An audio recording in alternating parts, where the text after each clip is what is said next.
Mantour Ministries presents the Mantour Guy Podcast. We may talk about football. We could mention bacon. We might reference Rocky movies. We'll probably discuss the Mantour conferences, but we'll definitely talk about how to grow in our walk with God. Here's your host, the Mantour Guy, Jamie Holden.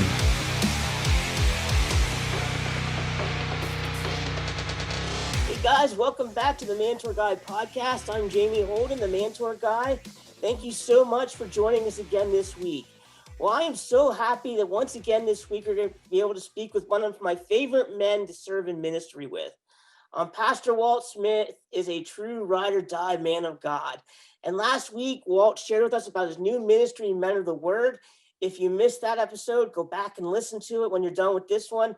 It was really good, really interesting, and you really got to hear Pastor Walt's heart and his passion.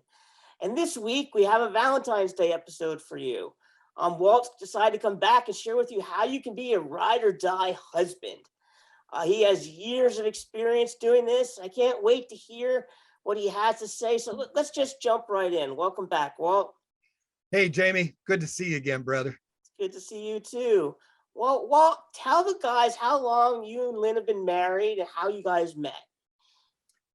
We have been married since June the 5th, 1976. I wasn't even born then. Yeah, I'm old.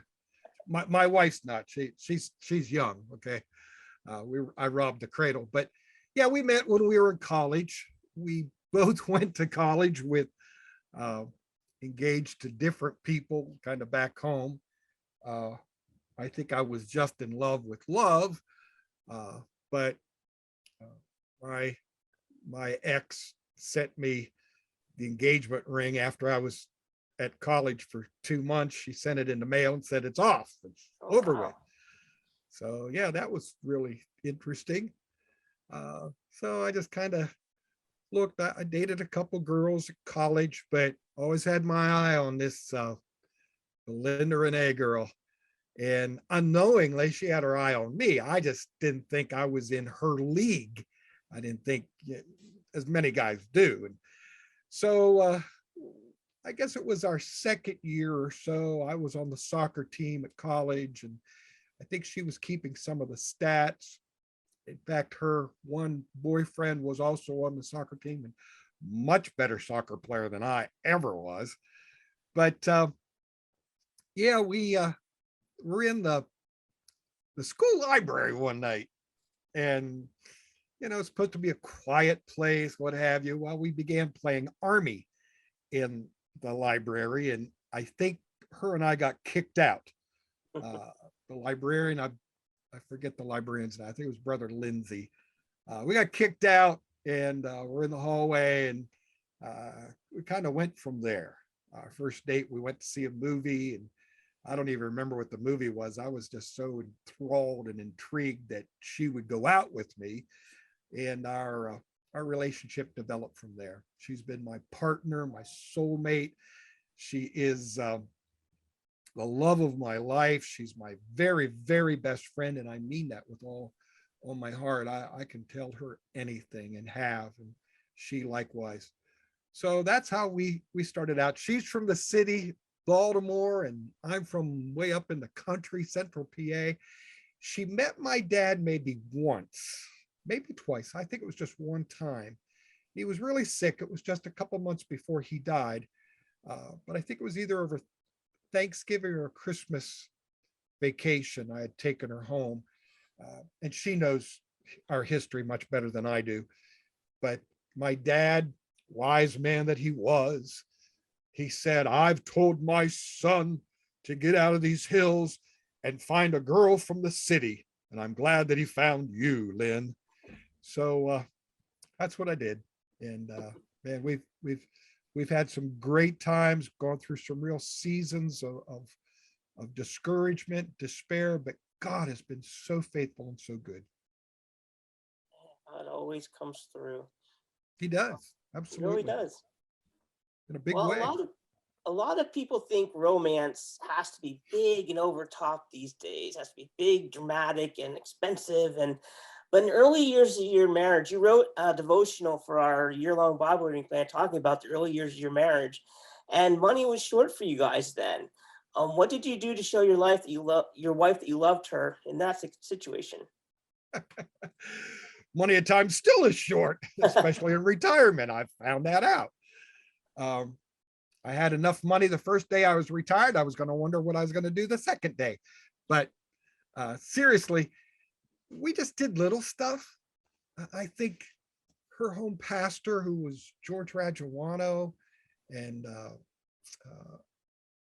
not George Jr., George Sr., had really instilled in her and her parents some great values that doesn't have to be big and over expensive. And my pastor, Walter Shell, and then the pastor I worked with as youth pastor, E.A. Farrell, which was a phenomenal guy. He was a big guy, and E.A. was able to teach me to be very practical, down to earth, but easy ways to romance your wife. And I mean, sometimes we go out for ice cream, or we just play board games, try to do different things. And then throughout the years, again, you don't have to spend a lot of money.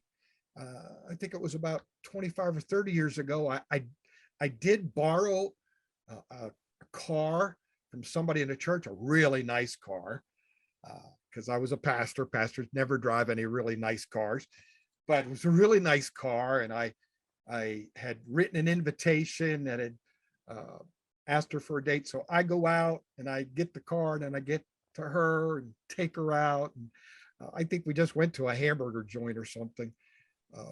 But then there's been other times that we've been blessed that we did things a little more extravagant. We did plan. I did squirrel away some money so that we could do some nice fancy outings. One time we went to the Watergate Hotel restaurant in Washington, D.C.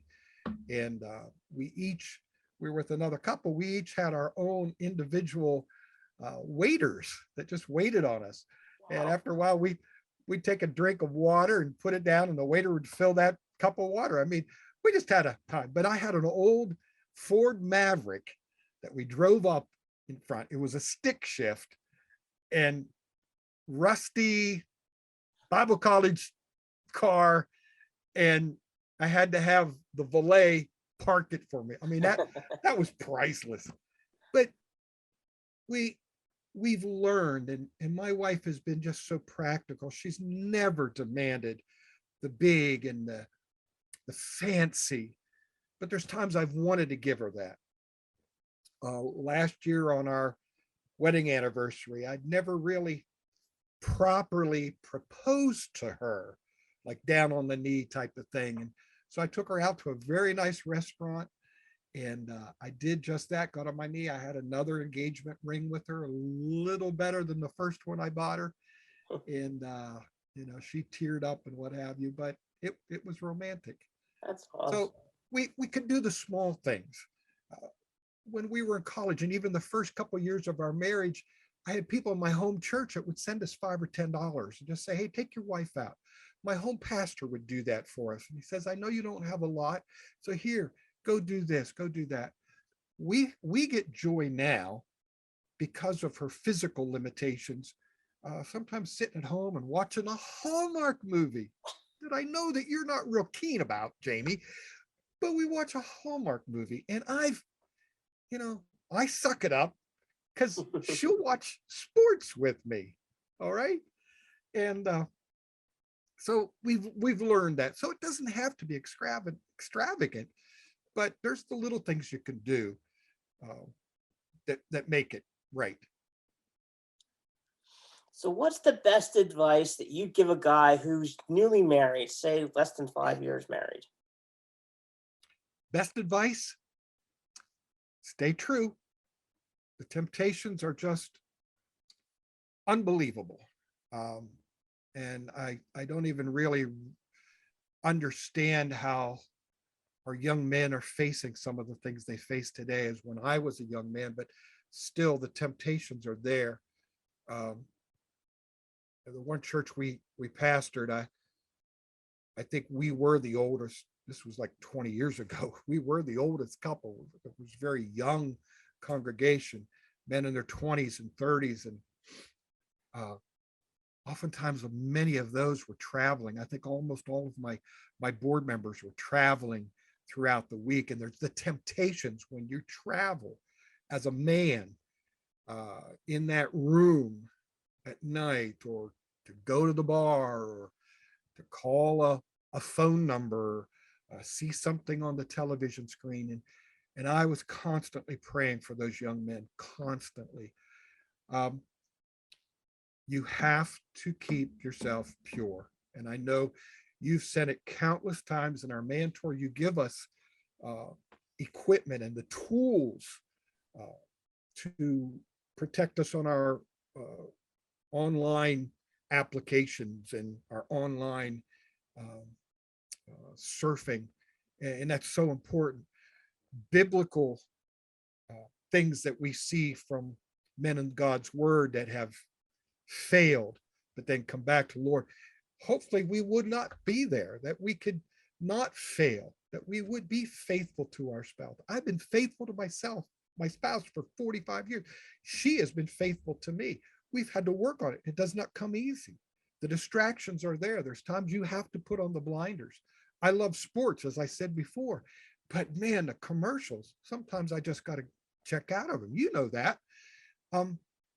So be faithful, be true to your spouse. We all change physically. I look at pictures from when we were a young couple. We were a handsome young couple. My wife is still beautiful, but I've put on a few pounds. I've got some gray hair and some wrinkles now.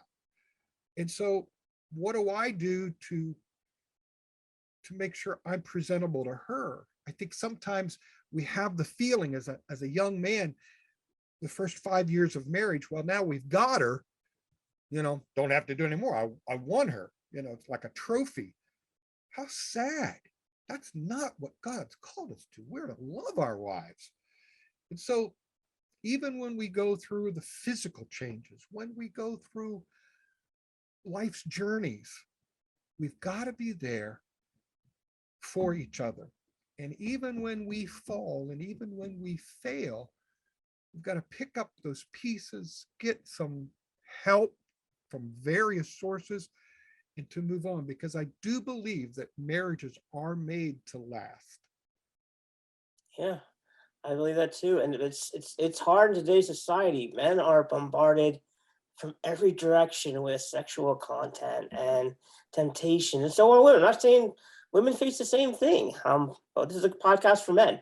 And you just see it so often. The men just are falling, and they're falling away and getting trapped, and it breaks my heart. And like you said, that's why we put so much stuff out at Mantours about covenant eyes and stuff like that, because man, there's so many simple things we can do to protect ourselves. And this is, are you willing to do it? We're going to take a quick break here, guys. We're going to be right back, though, with more with Pastor Walt. I have some more questions for him. He's so gracious to give us some of his time this week. So we'll be right back, guys. I know you're going to dig this. Like what you're hearing? Head over to iTunes to subscribe, rate, and leave a review. Thanks. Gentlemen, start your engine. The 2022 Ignition Mantours are coming up fast.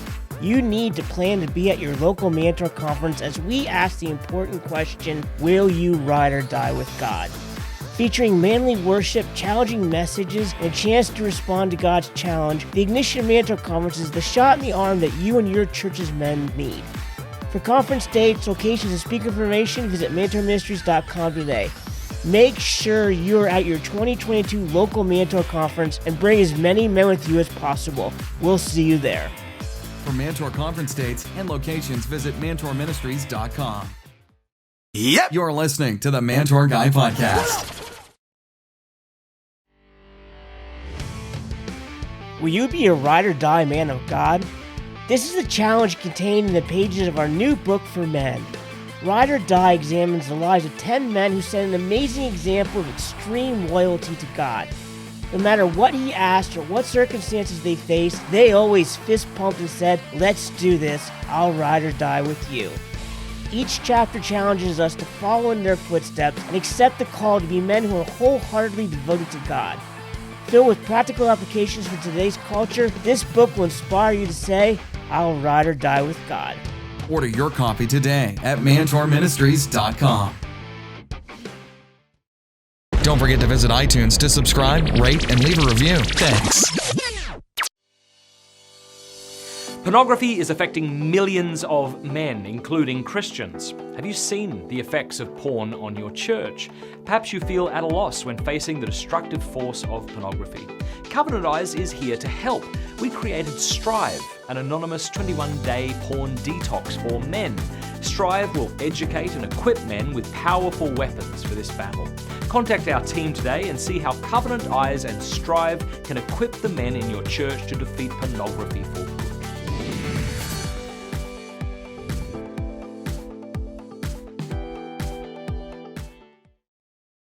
The Mantour Guy Podcast, helping men grow in their walk with God.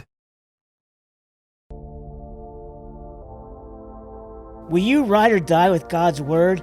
Join the ride to take part in this year-long Bible reading plan designed to help you become a strong, on-fire, ride or die man of God. The 365-day Ride or Die Bible Plan features 52 devotionals from pastors, speakers, and men's leaders, 6 days of Bible reading, and a devotional on the 7th day. It has relevant topics for men to aid in your spiritual growth. It also features a verse of the day and hand-selected Bible passages to keep you engaged all year long. This year, you can join the Ride or Die Bible Plan 2 ways. You can receive it for free via email beginning January 1st, 2022, or for the first time ever, we have made our year-long Bible plan available in a paperback version that you can purchase to have a physical copy.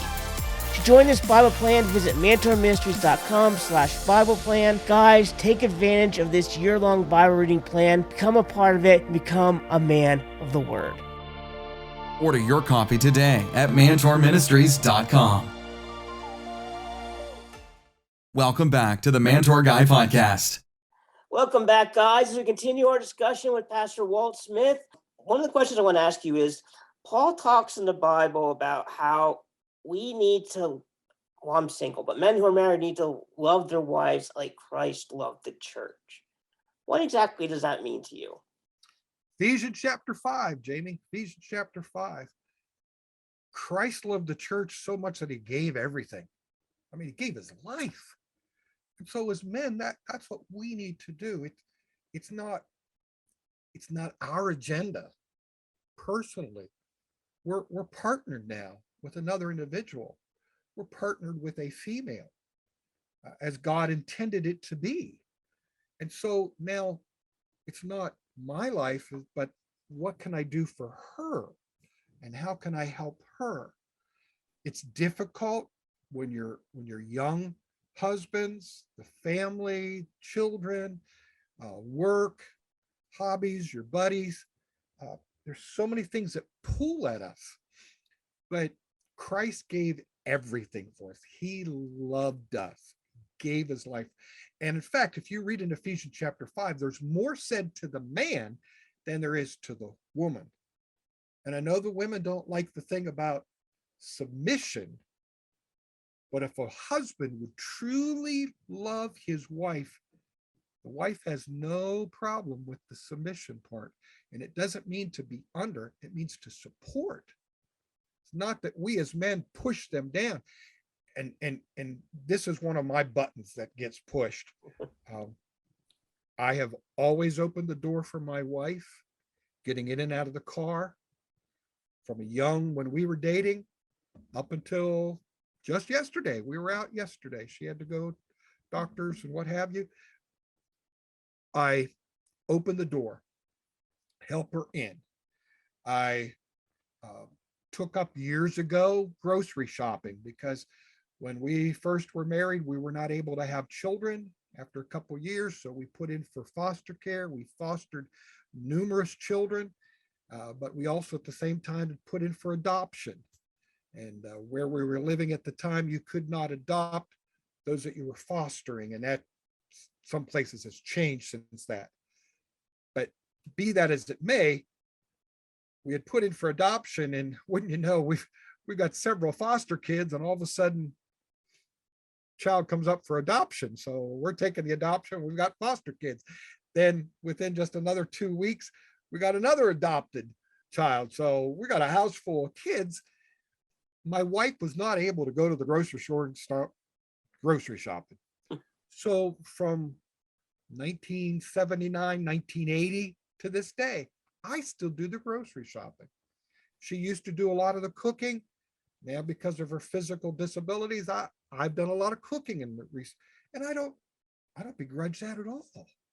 And we learned that when our adopted kids were in their teen years, we get a little more freedom. She loved to mow the grass. In fact, the early days in Altoona, back in 2005, 2006, she would do the riding mower because we had a whole acre of ground, and I would do the trimming. But then when she got sick, she could no longer do that. And so that was taken from her. But we just learned our roles and learned that. And as such, we just learned respect. And that's the word that just comes to me right now is respect. We've had to learn to respect each other and respect each other's roles. Every place is different and every marriage is different, but I think some of the fundamentals aren't. Now, when I went to the different churches that I pastored, my role was the same. I was brought in as the pastor. She had to find a whole different role. And as pastor and spouse, it's intriguing because you change everything. I mean, if you're a layperson in the church, you may change jobs, but you're still living in the same house, you're still going to the same church. But when you're a pastor and wife, or a pastor and a husband, everything changes. Your work changes, your church changes, your friends change, and even your role and your activity in the church. One church, you may be involved in the choir. The next church, you may be involved in girls' ministry. Next church, my wife was involved in the women's ministry. So her role was so different in each one of our churches. And that's what I had to really be careful of, that she would find her place of ministry, because she was called just as I was called, and not take advantage of that. Yeah, and it's so true. I mean, that Ephesians passage gets so misused so often. And I have never seen a woman, when her husband treats her the way the Bible tells him to, has had any trouble doing the submitting part, because she's being treated well. She's being treated with respect and loved and as an equal, and it's just not an issue. So it's a pet peeve of mine. But anyways, it's true. Our job as men, even I'm not married, but I live with my sister. We work together, and my job is to treat her with love and respect and do everything I can to make her succeed and grow. And it's just what God calls us to do. Amen. So it's a good word you had there. And I've witnessed you do that with your sister, and you're to be admired for that and respected for that, because a lot of times we treat females as not as good, and in many parts of the world they do walk behind us. One of the worst things and it's a pet peeve, I may get somebody listening today that may not like it. That's okay. My opinion is my opinion. I don't like women walking behind a man because he thinks he's superior. And I've seen that. I've witnessed it in the church, that, she's carrying everything and he just kind of walking in, and you do this and you do that. And even though it's not stated, it's implied through their actions. I really enjoy watching a young husband put his hand on the middle of her back and escorting her in and helping her find a seat, helping with the children. I love seeing that, because that, I believe, is what Paul was saying in Ephesians 5. You love your wife, you respect her. And it's all around love, agape, an unconditional love that no matter what happens, it's a phileo. Again, my wife is my very, very best friend. And it's an eros, which means erotic, but essential. And that changes as we age too.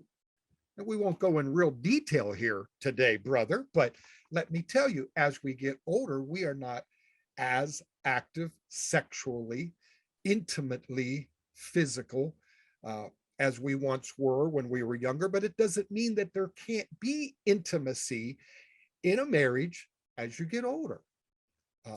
When an individual has physical disabilities, sometimes intimacy isn't even possible. But as far as physical, but intimacy is in the relationship and should be there.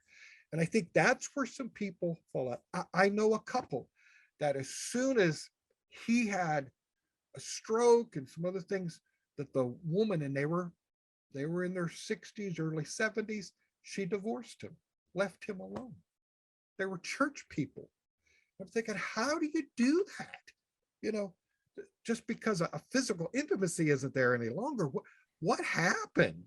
And it had to be over a course of time, I'm sure. But boy, when your spouse needs you, and it is for better or for worse, it's sickness or in health. And that's what I signed up to on January the 5th, 1976. I signed up for it. I've told my wife that. I said, honey, I'm with you, baby. I'm with you. So she has some good days and she has really some not so good days. So, but I'm with her. Yeah, I know that Lynn has a lot of health issues and we pray for her. I know you took a vow, good and bad, sickness and health, and I admire that you keep that vow. You take care of her, you help her, and it's one of the things I admire most about you. As somebody who also struggles physically, I know what it's like to have somebody helping you, and I don't like having somebody help me, but I know it's necessary. I'm sure she wishes she didn't have to rely on you so much, but reality is what it is. And I know that you're a loving man who does what's best for his wife, because you, not just because you love her, but because you made a vow before God and you honor that vow. And I commend you and I appreciate that about you so much. It's what makes you one of the men I respect the most. Well, thank you. Thank you, Jamie. And we saw right before we retired, we were in a great program in Altoona where I was able to have a nurse come in, some caregivers throughout the week, and do some things for my wife. But we saw where that program was initially changing, and especially through COVID, the early days of COVID. And so we knew all the timing was in place. I could have kept pastoring. I love pastoring, but I saw that my duty was not so much pastoring, because that's what I do, but it's not who I am. Who I am, I need is faithful to my wife. So when we did retire from full-time pastoring and now started this ministry of men in the word, that I'm able to stay home more often. I've got my own office here at this house that we live in, and I can check on her, and doctor's appointments so much easier. So again, that was part of God's blessing. The same program isn't here where we live, and those programs are constantly in flux with social services. But I've been commissioned from the Lord to love my wife as Christ loved the church. So we're at Valentine's Day. This is actually going to Yes. air on Valentine's Day. How are you going to celebrate it this year? This year, I'm not sure. A lot of times we go day to day because of her health. So it's difficult to plan out. I know we had some plans around Christmas time, and that had to get shifted because one day she'll wake up and just have some horrible episodes. But I don't know if she'll be listening to this or not, but I'm hoping to take her out. I've squirreled some money aside that maybe we'll go overnight somewhere. We've done that before. We go to a little secluded place, bed and breakfast. We've done that a couple of times. Just surprise her, say, honey, pack your bag, not tell her where we're going. One time we flew somewhere. So I've got a couple ideas, but I got to be careful because she may listen to this thing. But I'm hoping we'll go out. We like to go out and explore different places to eat. She has a couple movies she wants to see, so maybe that. My wife is not big on flowers. I know some women are. So if your wife or whoever is hung up on the flowers, do the flowers. My wife says spend the money on her that will last. She's not real big on candy, although she likes candy. But the price of flowers these days, guys. Oh. Price of everything these days. but we'll do other little things too. Last year, I had these little cards made, and they were in a nice little box, and they were personalized cards with her name on it. It was really cheap. It was like $9 or $10 online. Like this one says, "I appreciate your smile, Lynn. Your smile makes me smile." So she can pick up one for every day of the year. I kept out a bunch of them so that I could just place them around, put it on the fridge, on her pillow at night. Here's one says, "You're the first person I want to see when I wake up and the last person I want to see before I go to sleep." There's all sorts of things. And even if you don't want them professionally made, make them yourself. Take some time during, halftime and, the Super Bowl that we just watched, hey, do whatever to keep that fire ignited and burning. Yeah, that's a great idea. I think that's really cool with the cards, and she loved that. Yeah, and about every fourth card has her name on it, so it was really like, "I appreciate you, Lynn, for bringing out the best in me." Just little ones. "Lynn, you are the most giving and selfless person I've ever met. You're such a rare gem." So she loves reading those things. So Awesome. hopefully she's not watching this so that I can still use those. Well, as we wrap up today, Walt, what do you believe are the keys to a happy marriage? Marriage Oh, of mercy. Walt Smith. Don't overdo your career or your profession. I think we're so career driven, so driven in what we do. And again, what we do is not who we are. And I think especially, and I'm speaking as a pastor now, we're so driven. So, we've got to succeed. And I think we're so wrapped up in this world of success that all God's called us to be is faithful and effective. And so I see so many times, not just pastors, but men in the church, so driven that their career is put ahead of their family, their career and their profession.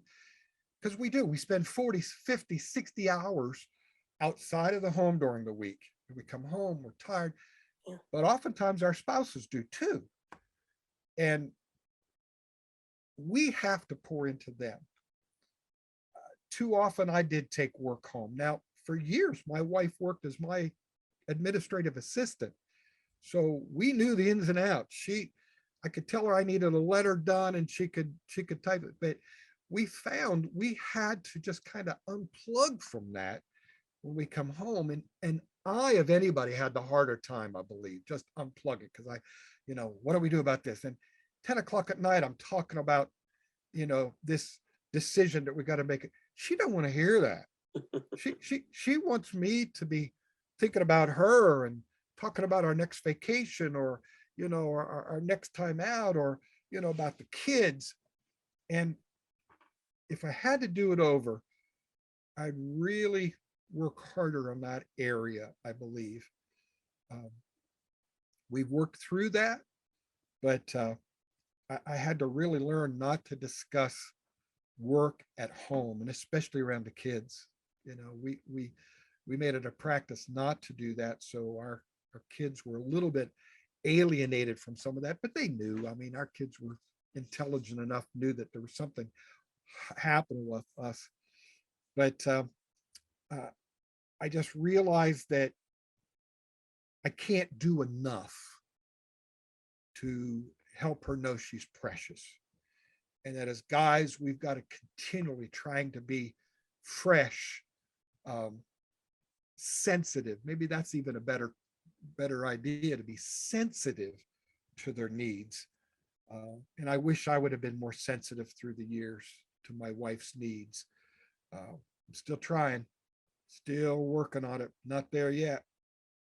But if I can say one thing to the guys, we can do it, and you can do it. And you don't need to feel like you're a pansy or you're not masculine when we're helping them with their needs, because I think it is the epitome of masculinity to be there for our wives in the good times and bad. And I just hope maybe someone can take lesson from this today. Well, guys, I encourage you, take to heart what Walt said here today. He's got, 45 years of experience? My math right there? I think so. I know, because I'm going to turn 45. I'm really upset about it. But anyways, thank you, Walt, so much for taking time today to join us. I know you're a busy guy. You got a lot going on. I really appreciate you giving us your time the past 2 weeks just to share with the men and just help them grow in their walk with God. So thank you. Well, thank you, Jamie. You've been a blessing, still are a blessing. The only thing I got on my schedule this afternoon is a nap. That's what's great about retirement. I got a nap. Good day. It's freezing cold and rainy, so you enjoy that nap. Okay, brother. One more time, though. You said it in the last podcast, but where can men find out more about you and Men of the Word if they didn't hear that part last time? Yes. menoftheword.info is the website. menoftheword.info.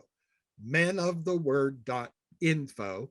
I'm on Facebook, Twitter, Instagram, even on the website at menoftheword.info. There's a form they can fill out, contact me, email me. I check it often.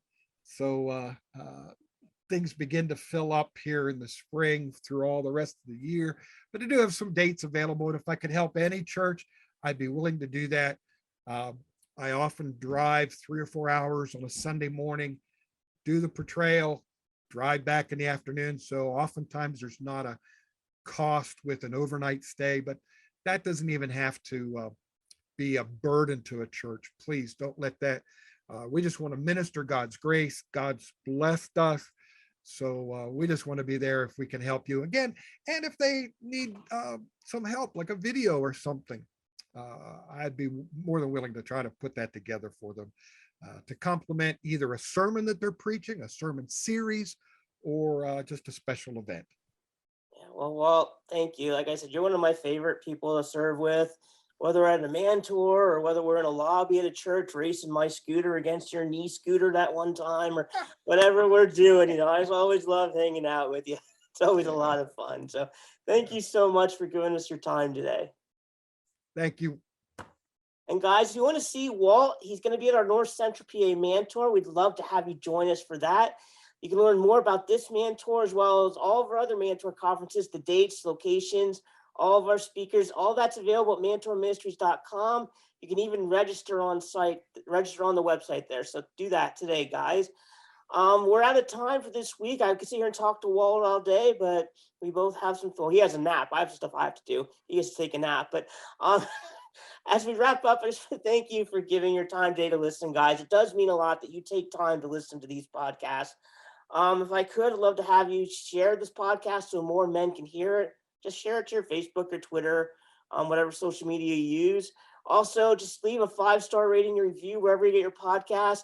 When you do that, it helps more men find it in their searches because we get pushed up the list of podcasts. So please do that and help us out. And like I said, visit mantourministries.com for our books, our resources. Everything that we do is available at mantourministries.com. But once again, thank you guys for joining us, and we'll see you next time on the Mantour Guy Podcast. Thanks for listening to the Mantour Guy Podcast. Be sure to visit mantourministries.com to learn more about our books, men's ministry resources, and our Mantour conferences.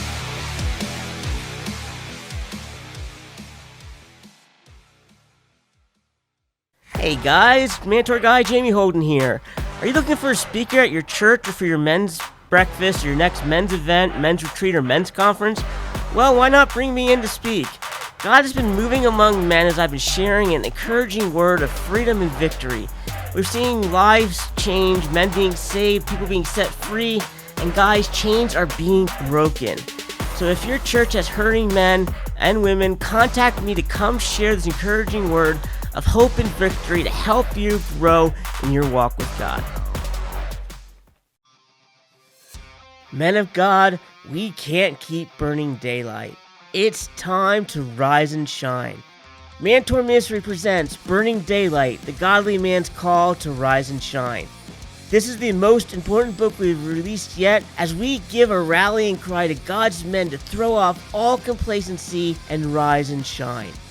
This book is designed to help you know what you believe, why you believe it, and how to recognize the false teaching of progressive Christianity so you don't fall into its trap. It's time we rise from our beds and shine bright to a dark world. Order your copy today at mantourministries.com/burningdaylight. No more burning daylight, men. It's time to rise and shine. The Mantour Guy Podcast, helping men grow in their walk with God.